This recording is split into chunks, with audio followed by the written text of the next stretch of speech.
भारतीय संविधानातील भाग 3 मूलभूत हक्क, त्यामध्ये कलम 14 कायद्यासमोर समानता याची आपण सविस्तर माहिती बघूया। कलम 14 नुसार राज्यसंस्था कोणत्याही व्यक्तीस भारताच्या राज्यक्षेत्रात कायद्यासमोर समानता किंवा कायद्याचे समान संरक्षण नाकारणार नाही। याचे आपण उदाहरणादाखल समजून घेऊया।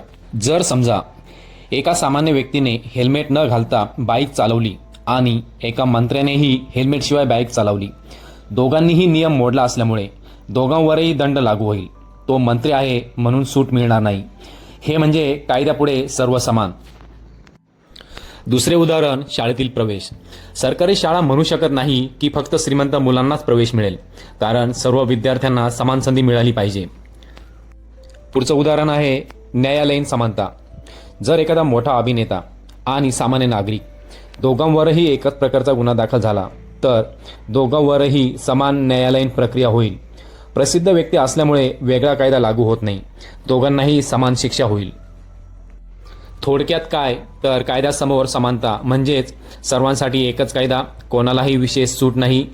पद, पैसा, जात, धर्म यावरून वेगळे नियम नाही। प्रत्येक व्यक्ती कायद्याच्या अधीन आहे। हा मूलभूत हक्क भारताचे नागरिक तसेच परकीय व्यक्तींनाही प्राप्त आहे। भारतामध्ये राहणाऱ्या एका परदेशी व्यक्तीवर गुन्हा दाखल झाला तर त्यालाही भारतीय नागरिकाप्रमाणे न्यायालयीन प्रक्रिया व संरक्षण मिळते। भारतीय संविधानामध्ये व्यक्ती हा शब्द वापरला जातो।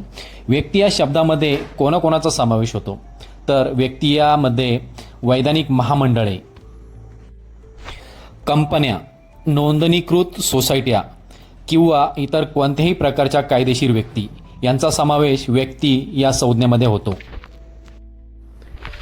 हा जो कायद्यासमोर समानता हा जो हक्क आहे हा कोठून घेतला आहे तर हा हक्क ब्रिटनच्या घटनेवरून घेण्यात आलेला आहे। आणि कायद्याचे समान संरक्षण हा हक्क अमेरिकन घटनेवरून घेण्यात आलेला आहे।